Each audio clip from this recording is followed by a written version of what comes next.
Good evening. I'd like to call to order a council meeting of December 2nd, 2024. Everyone that can, please rise for the playing of the national anthem.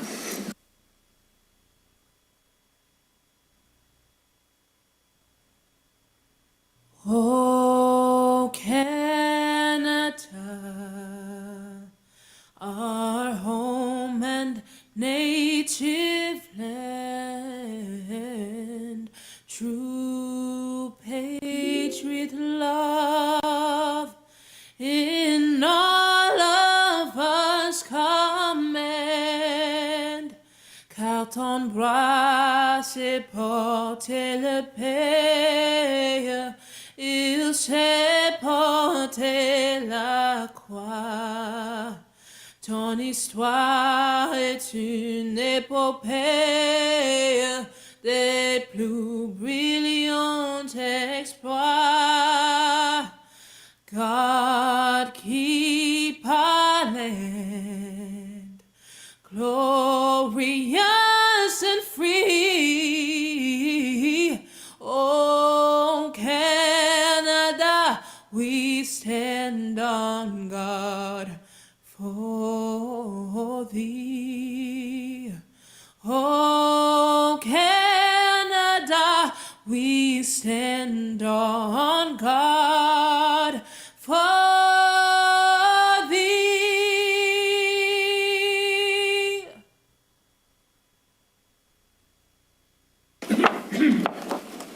Niagara Region and Grimsby are situated on treaty land. This land is steeped in the rich history of the First Nations, such as the Hattaway-Wendourong, the Haudenosaunee, and the Anishinaabe, including the Mississaugas of the Credit First Nation. There are many First Nations, Métis, and Inuit people from across Turtle Island that live and work in Niagara today. The regional municipality of Niagara and the town of Grimsby stand with all Indigenous people, past and present, in promoting the wise stewardship of the lands on which we live. Are there any disclosures of pecuniary or non-pecuniary interest? Councillor Bradsey. Thank you, Mayor. Through you, I just wanted to disclose in my own motion of non-pecuniary that I do sit on the Legion Executive as well. Great, that is noted. Councillor Sharwa. I'm declaring a conflict for item 14.1, discussion report, the Integrity Commissioner final discussion report, as I am directly involved, or I am the one that's getting the complaint. All right, that's noted. Can I have a mover and seconder to approve the agenda? Moved by Councillor Howe, second by Councillor Frake. Moved by Councillor Howe, second by Councillor Frake. Resolved that the December 2nd, 2024 council meeting agenda be approved. All in favor? That's carried. Up next, we have chair's reports. Councillor DeFlavio, can you please give your chair's report for Public Works?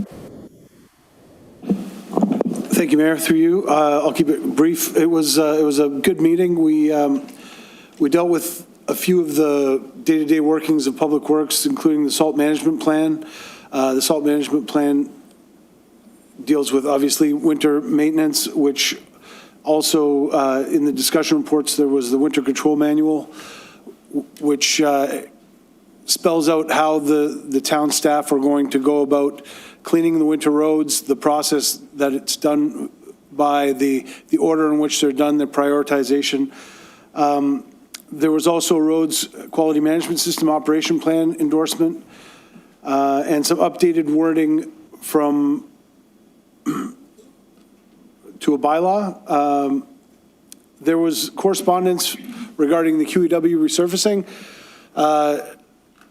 Good news is they will be resurfacing the QEW between Beamsville and Grimsby in 2025 and 2026. The bad news is they're going to be resurfacing the QEW between Grimsby and Beamsville between 2025 and 2026, which means there'll be significant reduction in lanes and all of the fun on the service roads and things that come with that, of course, and slowdowns, especially anybody who's driven on the QEW on the weekend now knows what that looks like. And of course, that is paired with the construction downtown that's going to be happening over the next couple of years as well. So getting the emergency detour route signage is definitely going to be important. But of course, people today use things like Waze and Google Maps, and that encourages people to take the path of least resistance, which sometimes are untraditional paths. So it doesn't necessarily mean the service road, because if the service road's backed up, sometimes it leads people on other side kind of roads. I've seen people on Ridge Road, on Mud Street, when there's traffic on the QEW, for example. So that was just correspondence from the MTO. Under other business, there was a discussion about Bill 212, a brief discussion about Bill 212, which prohibits new bike lanes and encourages municipalities to remove bike lanes. It is a concern that previous policies and overlapping policies within the province encourage bike lanes and encourage multiple modes of transportation, but a recent law is telling people to remove bike lanes. So there was a bit of a discussion about that, and a discussion about whether we wanted to put something on behalf of the town of Grimsby, voicing our concerns. To give you a local example, about 20 years ago, Mayor Jordan will remember that Livingston Avenue was reduced from 4 lanes to 3, with a turn lane in the middle and bike lanes on either side. Under the current legislation, that wouldn't be allowed. That was a great change. It slowed traffic down significantly. It turned Livingston from kind of a speedway into a more reasonably traveled road. It was a positive, it wasn't a negative. That kind of lane reduction wouldn't be allowed under the current legislation. So planning should be local, I think, and that's the concern, is that that legislation takes away the kinds of planning. It's a bit of an overreach, but I don't know if we want to get involved from a municipal level, because I don't think there were places where we were thinking of reducing lanes to increase bike traffic. In the town of Grimsby, I think it would be more of an addition to, not a subtraction from. So I'll leave it at that, Mayor, and if there are any questions, I'd be happy to try to answer them. Yeah, just further to that, Councillor Seburn's not here tonight, but I think Public Works Department and the region have looked at that legislation that has reduced bike lanes, and they've sent, or they're preparing to send something to say that Niagara would like to have control of their own bike lanes. So I think it's in the works. And as they roll it out, I think that was for Toronto mainly, and I think, like many other programs from the provincial government over the last few years, it will probably have a lot of changes before it's finalized. Councillor, okay, go ahead, Councillor Flavia. Thank you, Mayor. So if that does come through from the region, perhaps they can bring our staff into it, and we can, the region speaks on our behalf, and most of the roads that we're talking about are regional roads where you'd see those bike lanes anyway. But if we can have staff looped in, so that way they speak on behalf of the town of Grimsby, and we can also endorse what they're saying from Grimsby's perspective, that would be great. Thank you. I'll make sure I follow up on that. Councillor Charwa. Through you, Chair, thank you. So our Community Services Committee met on November 26th. We had 3 main topics to discuss. The first was a delegation from Chung Liang of Treehouse Energy Service regarding our energy conservation and demand management plan for 2024 to 2029. Treehouse advises on climate care through decarbonization, primarily in the building energy sector, with a practice based on net zero emissions. We are required as a municipality to report how we're doing in this. During the delegation, he mentioned some of the past successes we've had that relate to the lighting upgrades at the museum, art gallery, town hall, east and west rinks in the Peach King Center, as well as the heating and cooling upgrades in the library and art gallery.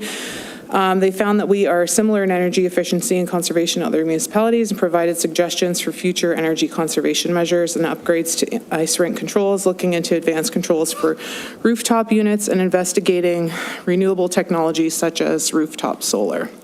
So that was the first delegation. The second delegation was from Leandra Coriel Ferguson and Stacey Zonneveld of Think Design regarding our ongoing Parks Master Plan project update. As you know, the Parks Master Plan will guide the planning and provision of parks services, resources, and investment over the next 10 years. It's viewed as a living document to be updated and adjusted through the annual budget planning process, and there are 4 phases to the study. We just completed the second phase.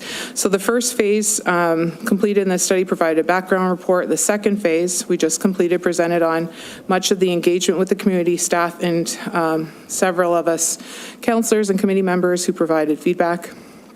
The next step is in late fall, winter 2025, I guess coming up very soon, into 2025. And we'll see the beginning of phase 3 before looking more closely at needs assessment and recommendations, implementation strategy.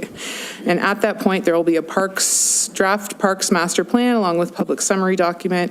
And then in phase 4, more engagement with the community before it's finally tweaked and presented for final adoption in winter of 2025. Lastly, we had a verbal report on the Grimsby Museum, and the most notable was the update that they received verbal confirmation for a grant of $87,700 to be used to create custom cases for the new permanent exhibition. They've applied for additional grants as well.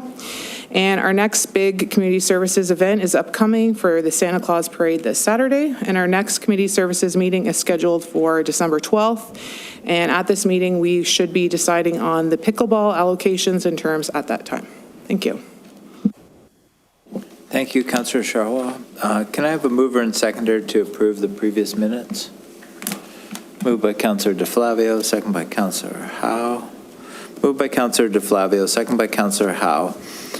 Resolved that the following minutes be approved. Council, November 18th, 2024. Special Council, November 25th, 2024. Public Works Committee, November 25th, 2024. Community Services Committee, November 26th, 2024. All in favor? That's carried. Up next, we have receipt of board minutes. Can I have a mover and seconder to receive the board minutes? Councillor Sharwa. Through you, Chair, I'd like to lift item 10.3. Oh, sorry, not 10.3. Disregard that. I'm looking to lift another item further on in the agenda. Councillor DeVoley.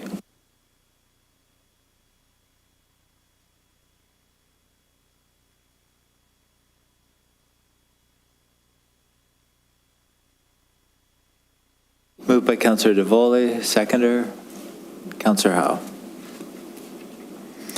Moved by Councillor DeVoley, second by Councillor Howe. Resolved that the following board minutes be received. Grimsby Public Library Board, October 9th, 2024. Grimsby Economic Development Advisory Committee, November 7th, 2024. Grimsby Downtown Business Improvement Area, November 13th, 2024. Joint Fire Services Advisory Committee, November 20th, 24. All in favor? That's carried. Does anyone have announcements this evening? Councillor Sharwa. Through you, Marjorie, thank you. Let me just find my little note.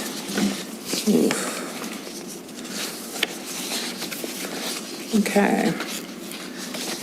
I did have a little something prepared, however, I'll just go off. So we had the tree lighting on Thursday. It was lovely, great turnout. A lot of the community came, very happy about it. However, we did hear a few notes that we'll discuss with council regarding the name that came up on occasion. And like we said, upcoming, we have the Santa Claus Parade on Saturday. So for those of you in the community that are planning on attending, Councillor Korstanji will probably speak a little bit more about this, about the accessibility viewing area. So I'll leave that for her. But I'd just like to point out that the firefighters are going to be collecting non-perishable food donations at the parade. So if you'd like to donate, that is a good time to donate as well. And several of us were also at the Grimsby Public Art Gallery for a lovely event. I just wanted to thank everybody that invited us for that as well. Thank you. Councillor Korstanji. Thank you, through you, Chair. So just to touch on the accessibility viewing at the parade this weekend, you can park at Trinity United Church, and then a section will be blocked off on Main Street there for people with disabilities. There will be volunteers there. I'll be there volunteering as well. So that's set up again, just like last year. So please, if you need accessibility, please come join us in that section. The other thing I'd like to mention is visibility. We hit that time of year where, and it's nice out, so people are still riding bikes and walking dogs and stuff. And I've seen so many people without lights or reflective gear. And I think there's a misconception that if you're on the sidewalk, you don't need that. But I near missed somebody on a bike the other night crossing a road. So cars cannot see you. So please, please, please get lights or reflective gear or something to be seen. It's super important, especially with the parade coming up. We have lots of little kids and stuff like that. But if you're walking your dog or you're riding your bike, please be visible. And just to touch on the tree lighting ceremony, we had, I don't know if this is the first year, we had dogs, but we also had cats here, which was pretty cool, I think. So, so that was great. That's a new first for us. Yes, the dog Violet, she was very interested in the cats, but she was good and she didn't go after them. So everyone was good. The cats and dogs got along. I have just a few items, things that myself and some of council attended. On November 25th, we had the Positive Living Niagara flag raising to make awareness of World AIDS Week. On Tuesday, November 26th, the CAO and myself traveled to St. Catharines to the Welland Canal Museum to participate in a physician recruitment roundtable. And I'm very happy to report that we in Grimsby are only one doctor short. We had the best percentage of the 12 municipalities in Niagara. And we will only lose one doctor to retirement over the next 5 to 7 years. So we're in much better shape than the most of Niagara, but we're certainly looking at a regional way to be able to recruit physicians to Niagara. And just Councillor Korstanji and Charwa touched on the tree lighting, and also I was there to open up Fantasy of Trees at the museum. It runs until December 7th, I believe, or 8th. And on November 29th was at Lux Nail Salon on Grimsby on the Lake. They're celebrating a 1-year anniversary, and it certainly was a happening place that day, and it is a happening place down at Grimsby on the Lake. November 30th, I was in council chambers opening up the Trail Ridge Montessori Model UN. Then it was off to Balsam Lane Christmas Market, which was quite successful, and Councillor Charwa Howe and Councillor DeFlavio were at the Gallery Players in Niagara at the Public Art Gallery. And today we were at, the CAO and myself were at the GHOST strategy meeting for Niagara, and where we discussed ways to move forward with the province. We're going to really push them on moving forward with this GO station, because it's certainly not a want, it is a need for all of Niagara to get hourly service, and we want to really hold the province and Metrolinx to that. And just to get everyone excited about the parade coming up this Saturday. It's supposed to be fairly cold, but that's what Christmas is all about. All right, seeing no further announcements, can I have a mover and seconder for consent reports? Councillor Frake?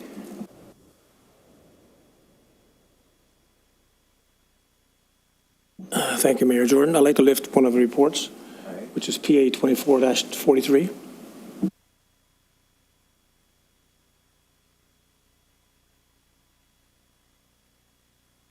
Councillor Charwa, you. That was the item I was just All right. going to lift as well.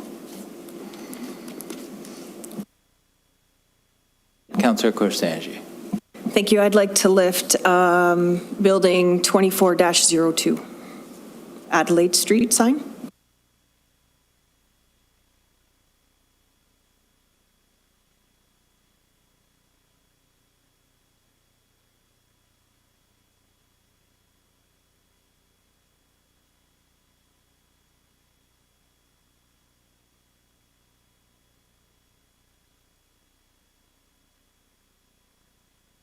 Can I get a mover and seconder for the remainder of the consent reports? Councillor Bradzi, Councillor Korstanji. Moved by Councillor Bradzi, second by Councillor Korstanji. Resolved that council hereby approves the following items and the various consent items be approved on the recommendations as contained therein. FIN 2441, that report FIN 2441 2025 interim tax levy dated November 28, 24 be received, and 2, that bylaw be approved to provide for the 2025 interim tax levy for the town of Grimsby, and 3, that the interim tax levy installment due dates be set as March 7th, 2025 and May 2nd, 2025. FIN 24-43, number 1, that report FIN-2043 2025 borrowing for current expenditures dated November 28, 2024 be received, and 2, that the bylaw authorizing the temporary borrowing arrangements for $14,600,000 be approved at the December 2nd, 2024 council meeting. All in favor? That's carried. So then can you have a mover and seconder for the building report? Yes, we need a mover and seconder for the building report. Moved by Councillor Korstanji. Seconder, Councillor Bradzi.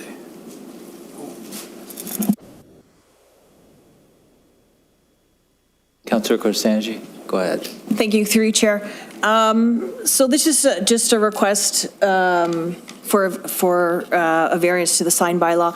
My only question is, I have no problem with the sign, and, I love Fort and everything. I think what the need is there for what they're doing. My only question is I know there's limited residential across the street, but my concern would be if that's going to affect the residents that live across the street, and if it does, and if they're not aware, and then we pass this, and then there's a lot of complaints, is there a course of action for that? This is my concern with this. Sarah, did you want to comment on that? Sure, I'd be happy to, through you, Mayor, and understand the concern certainly of the councillor. It's something we did talk about as a team as well. The sign that we are getting does have dimmable features and also has schedulable features. So I'm going to liken it a little bit to example the Peach King Center sign. It is a little bit of a wider road, but we had some of the same issues because they can be very bright. And through the dimming and through all of those things, we were easily able to address those concerns. So I fully suspect we can with this sign as well. And just for information, the current sign is lit as well. So they are used to having a lit sign. It's a little different than something that is more dynamic and is switching screens. But again, I think with a dimmable feature, we'll be able to control it quite well. Okay, perfect. Thank you, Sarah. That's exactly what I wanted to hear.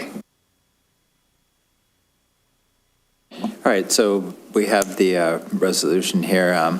Moved by Councillor Korstanji, second by Councillor Bradzi. Resolved that report BLDG 24-02 25 Adelaide Street, signed bylaw variance dated November 13th, 2024 be received, and 2, that council approve the signed bylaw variance request within this report. All in favor?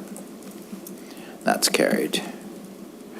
A mover and seconder. Yes, we need a mover and seconder for report PA 2443. I have mover as Councillor Frake. Seconder, Councillor Korstanji.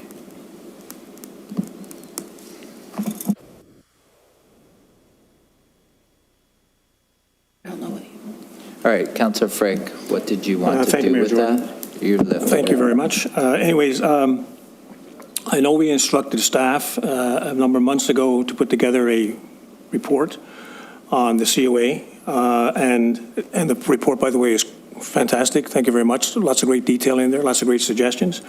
But I know we all see the email over the last couple of days from the COA asking if we would defer this so they would think about it and come back with some comments at the next council meeting. And I'm going to suggest that we defer it and give them the opportunity to do that. I think we owe them that. I think it's only fair. I mean, it's an important part of our planning process in one way or the other. So I think that we should defer it until the next meeting and give them an opportunity to come back. All right. Councillor Korsanji got ahead of you, so. All right, moved by Councillor Frake, second by Councillor Korsanji. Resolved that report PA 24-43 be referred to a future Committee of Adjustment meeting and the feedback be sent to Council for approval. All in favor? That's carried. What? Yeah. Yeah. I think it was. Can I have a mover and seconder to get to the Integrity Commissioner's report on the floor for discussion? Councillor Bradsey, Councillor Howe.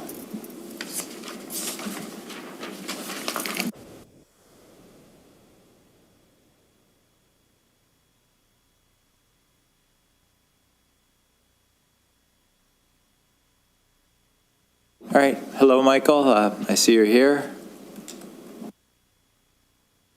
Yes, good evening, Mayor, Council. Thank you for having me. So as you have already before you on your agenda, there is a report from an investigation conducted by my office. As is my usual practice, I don't have much to add with respect to that report. It is before you. You've had a chance to review it, and I'm happy to answer any questions for clarification purposes. Councillor Sharwa. Through Chair, thank you. So I have prepared something. I'm just letting you know it is very respectful. I have some notes based on the report for people that haven't read it. I have 2 questions for the Integrity Commissioner asking for clarification, and then I have my closing remarks for my ask to Council. So I'm please asking that nobody cuts me off, that I can proceed from here to the end. You can ask me questions after, but please do not cut me off.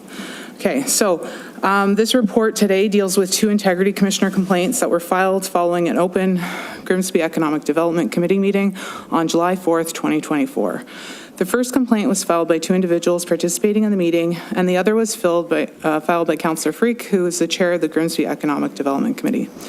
The 2 Integrity Commissioner complaints are based on my action of recording a Grimsby Economic Development Committee meeting that was held in Town Council chambers on July 4th, 2024. This meeting was open to the public. In my sworn affidavit, I stated that I recorded the meeting on both my laptop and my cell phone so that I could take notes, since meetings move quickly, and I can later go back to the items discussed and follow up with questions. At no time did I hold up my phone to record what the complainants describe as a private conversation. In my sworn affidavit, I showed how I used the recording in the manner I said I had for note-taking and follow-up questions. My affidavit included the questions I emailed our Economic Development Officer shortly after the meeting relating to the Developer Committee task force that was being discussed at the committee meeting.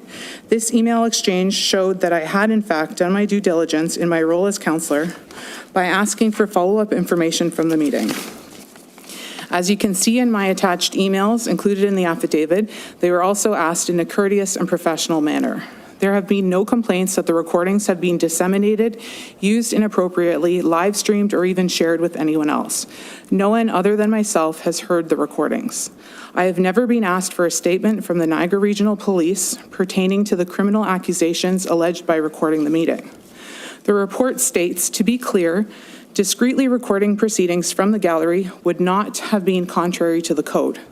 The report also states, while I find that there was no rule against a recording, there was and is a rule about being respectful. In the end, the report is suggesting a 60-day suspension of pay equivalent to $3,500 because it was determined that while it is not a violation to record the meeting, I am guilty of being disrespectful and unethical for recording the meeting. My 2 questions to the Integrity Commissioner. You emailed me a letter dated August 19th, 2024, to advise that I had 2 code of conduct complaints filed with the Integrity Commissioner, to which you state in the report that they didn't know about each other's complaints. In the letter, you state that you suspended the investigation momentarily to refer the matter to the police.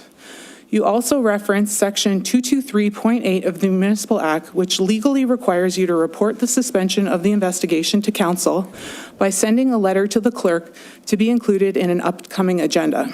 Now, almost 4 months later, after you sent that letter, why did you never provide a letter to our clerk to add it into one of our upcoming meeting agendas if it was legally required for you to do so? That's my first question.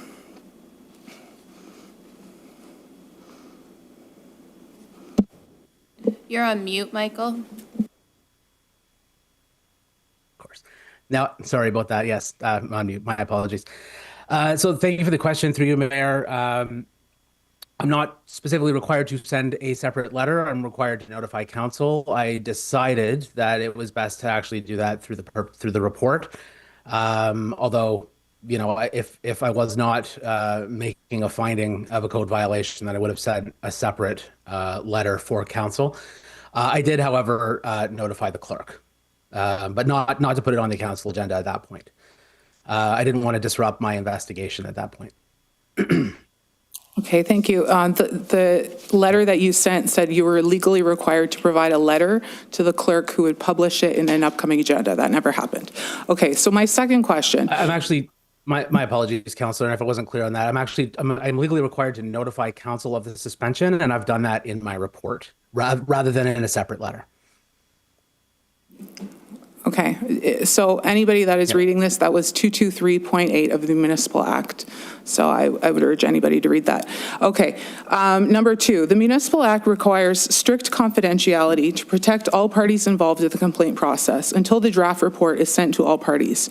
During this process, 2 complaints were filed, to which I responded to each individual separately.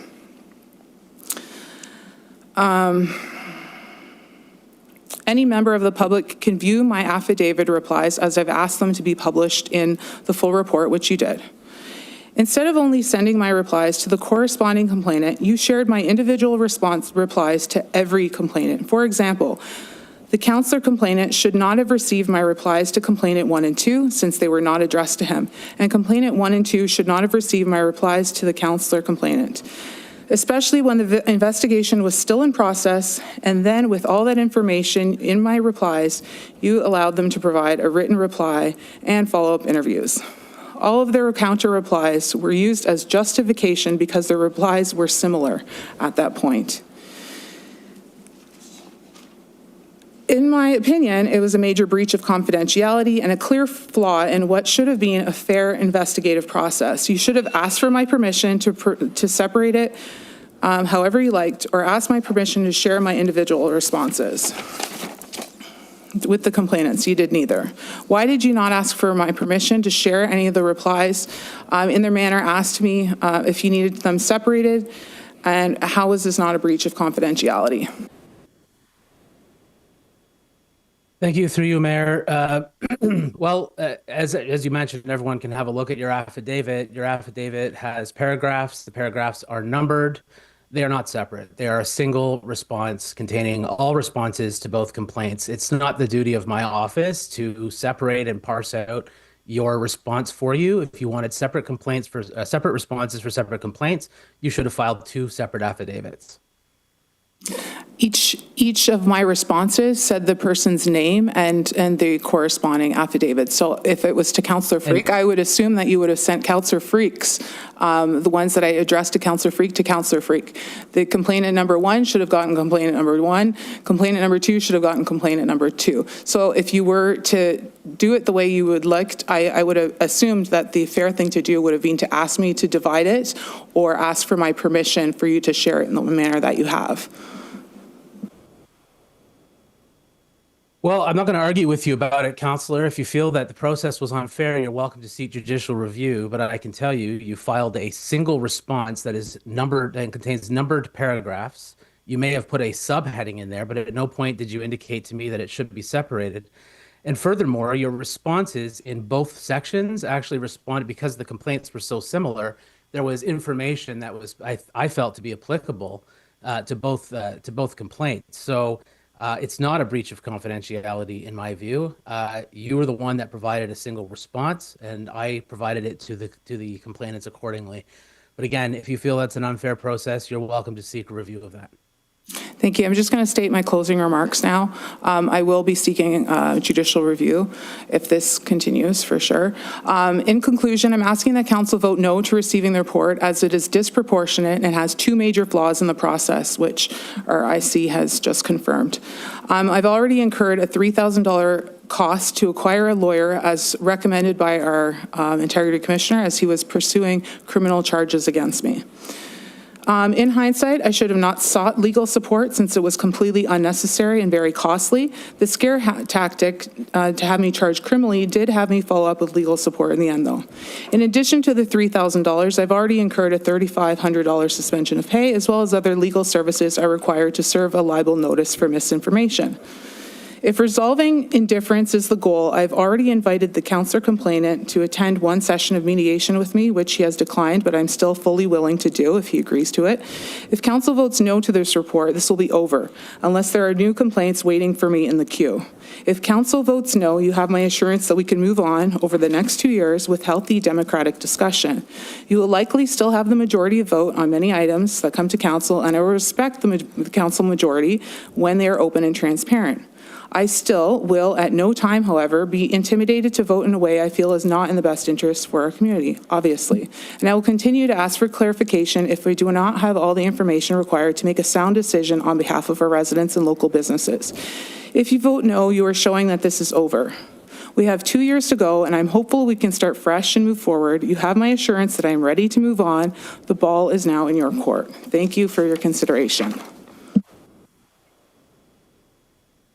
Any other comments? Seeing none. Councillor Davoli.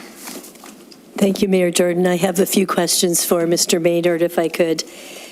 On page 20 of your report, at the top of the report, you make reference to this councillor's status as a single parent, and your recommendation is to reduce the maximum sentence by a third and to delay imposition till after the holiday season in light of the alleged financial situation. And I guess I am interested in your thoughts. I found that to be unusual, that we would take into account someone's marital status or financial situation when we decide on what a penalty / suspension of pay in this case would be. I can only use the equivalent of, being stopped on the road and being given a speeding ticket, and I've yet to ever say, well, I was a woman and I can't afford to pay the speeding ticket or something along those lines. So I'm just interested in an explanation from you about your thought process as to why marital status and financial situation should have an impact on this. Sure. So through you, Mayor, thank you. That information was provided to me by the councillor, by the respondent councillor during this process, when she indicated she didn't want to provide any further, or be included in any further involvement in the case in terms of participating in an interview, and then also at the end in terms of responding. That information was provided to me. Decision makers, judges and stuff, they reduce penalties for social reasons all the time. It's actually not that unusual. You go to court, you talk about sometimes you talk about your personal circumstances, you go before an AMPS hearing, right? A municipal administrative penalty hearing. That kind of thing happens all the time when people talk about their personal circumstances. I don't actually think it's all that unusual, to be honest. It's December, it's Christmas. I was feeling somewhat charitable. I think it's a fair and decent thing to consider in the circumstances, given that it was raised by the councillor, so I thought it was the right thing to do. But again, it's up to council. I mean, that is totally up to council. Related to that, I guess, and I do have another question, but I'll just finish my thought process on this. I believe it is the practice of our municipality to always start the pay suspension on the next day after council passes a resolution. So your recommendation, of course, would be an anomaly to what our practice has been in the past. My second question, though, also has to do with something along those same lines, the same paragraph, where you talk about penalties being normally progressive in nature, or sanctions being normally progressive in nature. And so I guess I was, when I got to the end of your report and saw the 60 days, perhaps you could just walk us through that process as to why it would be 60 days and not something higher, given the number of cases with this particular individual. Sure, through you, Mayor. Well, we've had various reports. This is the fourth one now, I believe. 60 days has never been a threshold that we've reached before. I think the most was 45 previously, so 60 still within the progressive, progressive range, in considering what the penalties have been previously. Thank you. Councillor Howe. Through you, Chair. I was in this room the day of that meeting. I was sitting over there in the far corner. I did not see the actual physical or the interaction or the discussions. But I was outside, and the two complainants came to me and very, very, very upset. And these are grown-ups, but they were very upset and very offended. And I was quite surprised. So that's that one. The councillors, this is the first time showing some remorse. We've had ample opportunity to clarify this before. We've been down this road. It hasn't changed. It's still the same map, and it looks like it's the same road to me. So I will be voting yes. Okay. Councillor Bradley.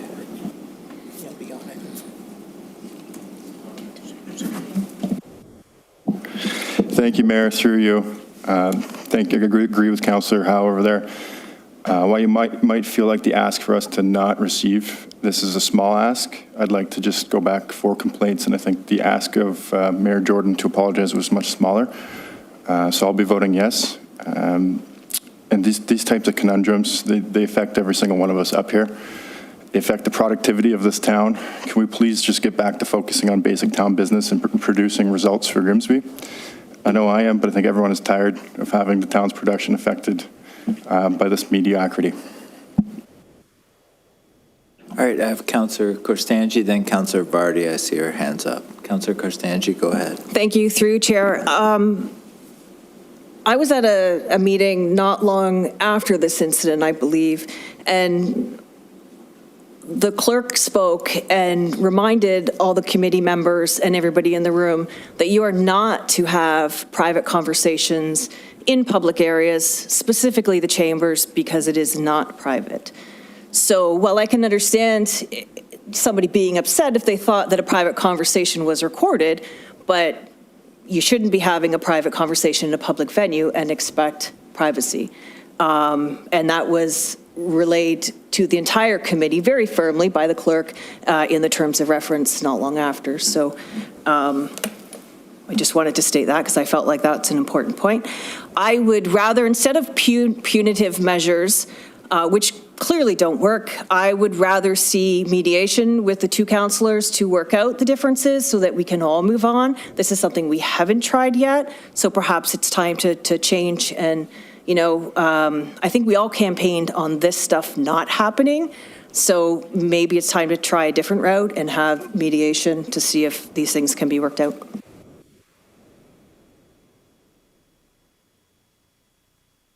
Yeah, I don't think, because this was before we changed our procedural bylaw, I don't think mediation is even an option, unfortunately. Councillor Vardy. Thank you, through you, Mr. Mayor. Four complaints, all found in against the counselor. The counselor is yet to say their story. They're yet to take accountability or responsibility for any of their actions. When I read the report, it's always putting the blame on others. So my feeling, which may seem pretty heartless, but I feel we should go 90 days, and maybe start the penalty a bit later to get over the Christmas period. But if the counselor doesn't want to have these things happen, it's all in their control. They just have to stop this behavior that is negatively affecting this council. So yeah, I'm quite concerned. And with respect to mediation, the counselor has shown no actions that would show that any kind of mediation could be trusted, because they all they do is just blame everybody else for all their code Point of order, violations. point of order. This is going beyond what we're talking No, about. it's not. Please don't interrupt me. Please don't interrupt me. So for this reason, I'm voting the 90 days. That needs to either be an amendment or a separate resolution. Like, you can be the mover on a separate resolution for a 90-day suspension. We just need a seconder if you want to put that forward. Well, I'd like to move for 90 days to start February 1st. If I have a seconder. We need to have a seconder for the 90 days. Do I see a seconder? Okay, I'll second it. We have Councillor Bradzi as a seconder for. I'm going to second it, but I'm also going to say that I don't think we should be filling the shoes of the Integrity Commissioner. I'm going to say my opinion is to go with the recommendation made by Mr. Maynard, but to both points of to forcing the mediation and to increasing to 90, I think we should not go down that road and go with what's recommended. Thanks, Mayor. All right, so we have a mover and seconder, so we can open up debate on it. Councillor Sharwa. Through Mayor. So I don't know whether council is clear. I am now the notorious Integrity Commissioner complaint. And if you, I have incurred more costs than serial sexual harassers, than those who've committed serious municipal conflicts of interest, who have been homophobic, transphobic, racist, who have screamed across the floor. I have incurred more than all of them. So now we have a council that's suggesting 90 days. I'm just going to stop you there because that's kind of irrelevant. It's not irrelevant because now you are being malicious. I'm the chair. You are now being malicious. You are bringing in my marital status into this complaint. Well, I never said. The Commissioner said that you brought it in, but that's not anyhow here or there. And we're having discussions about in things that I don't even want to discuss in council, but yet here again we have 6 councillors against 1. We let the chair just let everybody discuss whatever the heck they want. If we'd like to go around the council chambers and discuss everybody's individual code of conduct complaints that nobody has filed because I don't have the council majority to win that, chances are Mr. Maynard would not vote on that. You're totally out of order right now. Anyhow, this is way disproportionate to the complaints. Let's just call this a smear campaign because this is a 1-year-long smear campaign. Councillor Sharwa, you're getting close to crossing the line again. All right, we have a resolution on the floor. Moved by Councillor Vardy, second by Councillor Bradzi. Resolved that the Integrity Commissioner report IC 33206-0724 and IC 33645-0824 be received, and that Councillor Sharwa's remuneration be suspended for a period of 90 days effective February 1st, 2025. Recorded vote with e-scribe, please.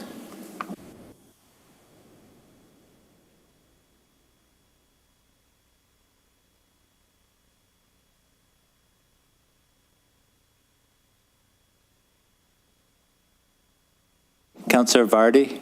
your vote? I vote yes.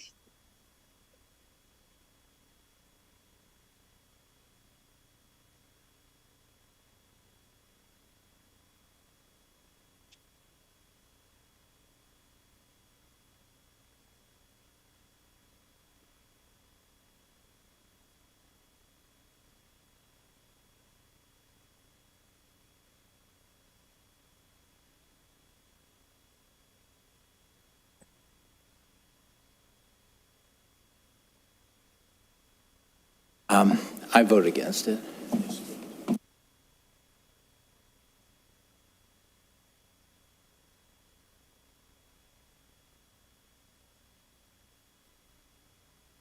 All right, that was defeated. So we're back to the one over here. All right. All right, now we're back to the original resolution moved by Councillor Bradsey, second by Councillor Howe. Resolved that the Integrity Commission report IC 33206-0724 and IC 33645-0824 be received, and that Councillor Charwa's remuneration be suspended for a period of 60 days effective February 1st, 2025. E-scribe, please.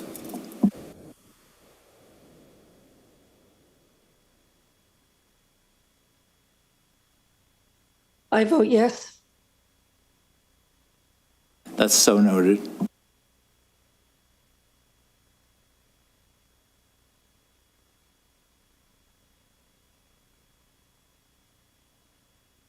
And that's carried.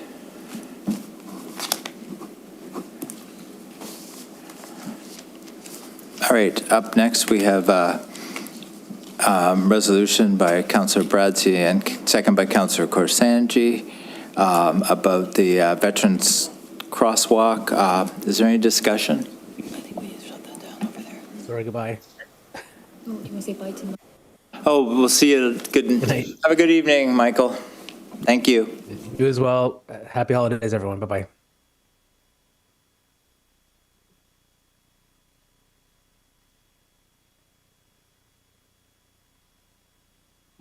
All right.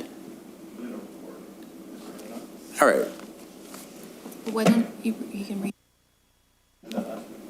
Yeah, I'll read the resolution. Moved by Councillor Bradsey, second by Councillor Korstanji. Whereas the town of Grimsby's strategic priorities set out goals of fostering vibrant neighborhoods and supporting happy, healthy lives in a well-connected, inclusive community, and whereas the town of Grimsby recognizes the importance of honoring our veterans and all members of the armed forces, and whereas establishing a Veterans Way crosswalk mural will provide a visible and lasting tribute to honor the sacrifices of the men and women who serve, and an opportunity to recognize some of our local distinct veterans while increasing the vibrancy of our community. Therefore, be it resolved that council directs staff to report back with timelines and financial impacts for a crosswalk and other street art initiatives as part of or after the transportation master plan, and prioritizing the investigation of a potential veterans crosswalk for Remembrance Day 2025. All in favor? Discussion, if any?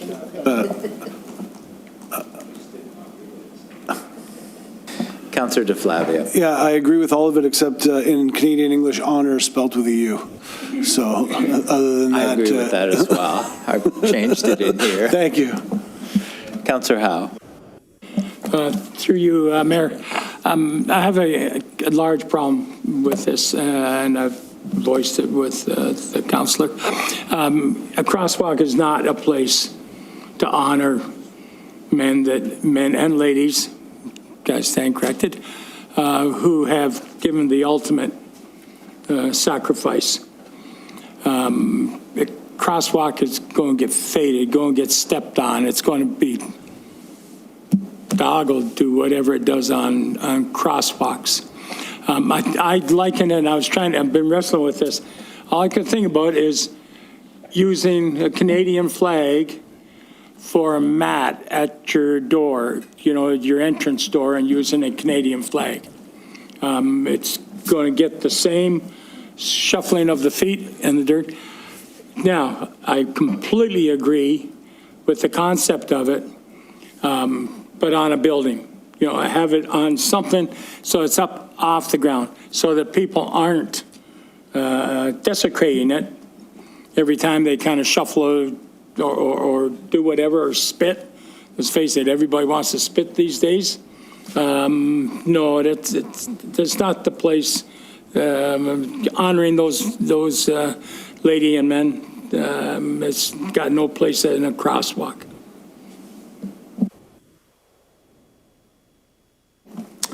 Councillor Bradzi. Thank you, Mayor, through you. I thought about this kind of extensively. I got several ideas. I kind of just don't know if I want to spitball them all in this kind of formal meetings. Kind of got to wait for kind of staff to kind of investigate. But the crosswalk that I've kind of looked at the most, I think, would be the one across from the old Central School that goes up Murray Street. We've also spoken in the Transportation Master Plan about street renamings. Murray Street's a street that exists on both the north side and the south side of the QEW.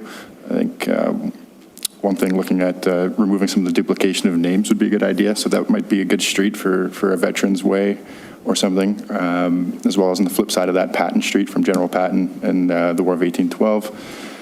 So in and around that Cenotaph area, there's not just a crosswalk, but there's several things that could happen, such as we've seen in other municipalities as banners, honoring local veterans of local families. We just recently had the 100th birthday of a local veteran who stormed the beaches of Normandy. As well as there could be signages on the light stands for the street furniture at the crosswalk at Central. There's things we could do. We could get the Legion's approval from command to put the Poppy logo on signage. Would never put the Poppy on the ground. But I don't want to just rant ideas. I just kind of want this as an initiative to move forward. And I think Brandon's had a few conversations, had quite a few great ideas as well. I don't know how much we want to talk about this tonight because it's largely ideas at this point. Brandon, if you're there and you want to comment, we're welcome to hear it as council.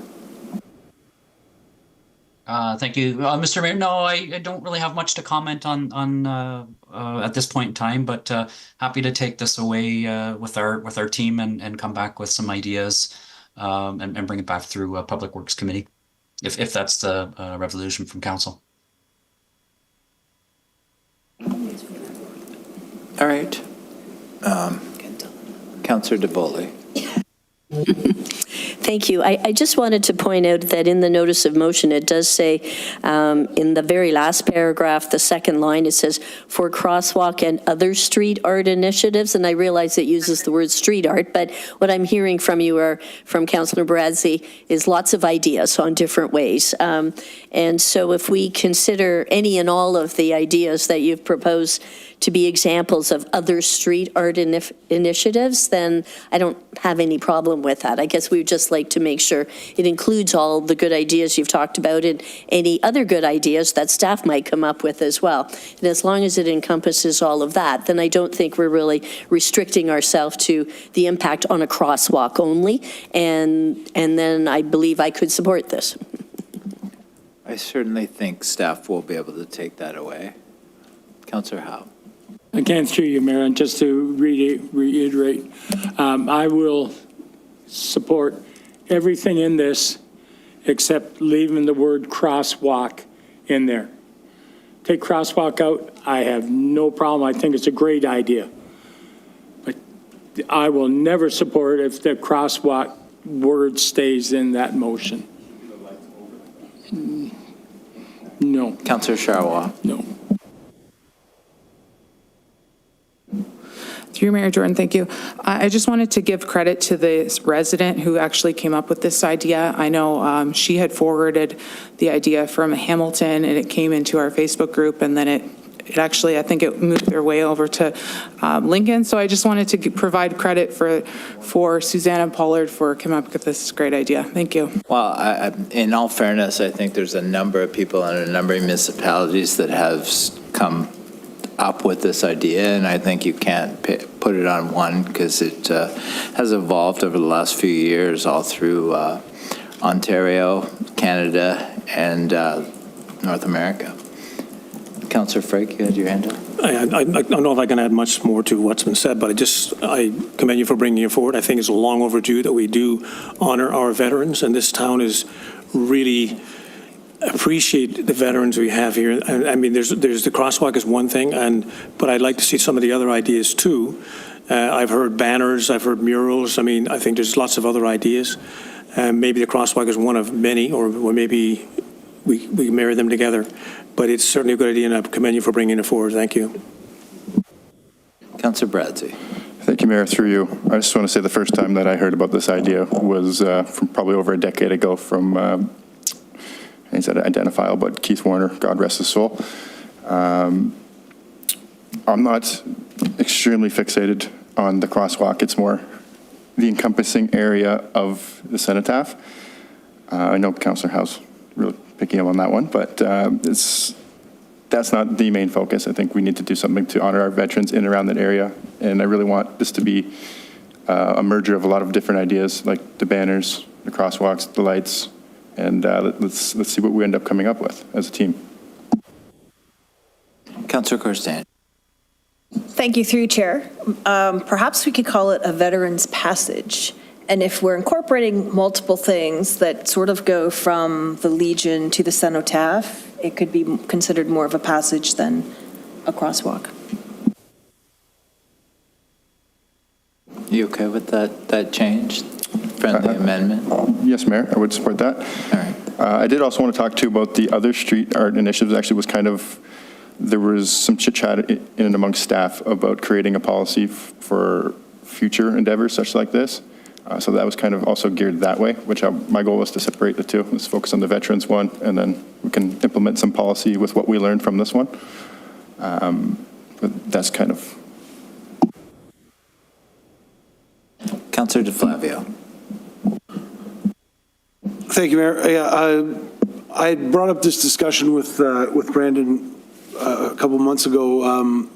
I think while I agree with and I understand Councillor Howe's sentiment about the crosswalk, I think that when you put it in a crosswalk, someplace where people that people see every day, in a prominent location, it makes it more visible, and it's a daily remembrance. So it can serve either way. You know, while I understand the sentiment of it being trampled upon, I don't think that anybody will see it that way. I think that people will, if you put poppies in a crosswalk or whatever it ends up being, it would remind people daily of the service and the sacrifice that soldiers have made in the past. So I would love to see one near the cenotaph, because near the cenotaph would remind people that the cenotaph is there, because unless you go to the museum or that you go to the Remembrance Day ceremony every year, sometimes it's forgotten. So it would serve as a daily reminder for the people that walk by there every day of the sacrifice of the soldiers that lost their lives for Canada, and those who were injured, and those who have served in peacekeeping missions. So, because it's a community space, it's a community engagement piece. There are lots of positives to it. I think that nobody would make the mistake of thinking that we are being disrespectful if we put it in a crosswalk. So whatever we come up with, I think it will serve the same purpose. I think that we all want to honor veterans, and I think that in a crosswalk that would be just as honorable as putting it on a banner. I think that we could do something really nice.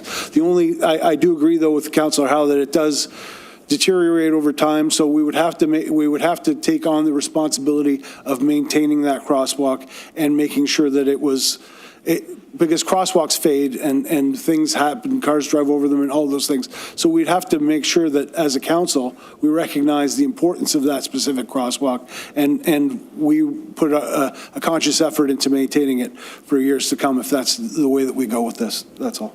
Thank you. All right, I'll read the resolution. Moved by Councillor Bradzi, second by Councillor Korsanji. Whereas the town of Grimsby's strategic priorities set out goals of fostering vibrant neighborhoods and supporting happy, healthy lives in a well-connected, inclusive community. And whereas the town of Grimsby recognizes the importance of honoring our veterans and all members of the armed forces, and whereas establishing a Veterans Way passage mural will provide a visible and lasting tribute to honor the sacrifices of men and women who serve and an opportunity to recognize some of our local distinct veterans while increasing the vibrancy of our community. Therefore, be it resolved that council directs staff to report back with timelines and financial impacts for crosswalk and other street initiatives as part of or after the Transportation Master Plan, and prioritizing the investigation of potential veterans passage for Remembrance Day 2025. All in favor? Recorded vote, please. A recorded vote is requested by Councillor Howe.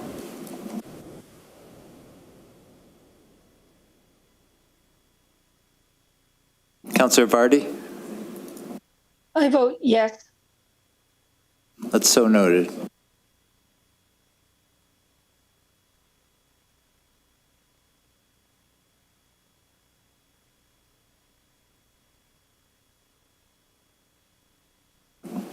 And that's carried.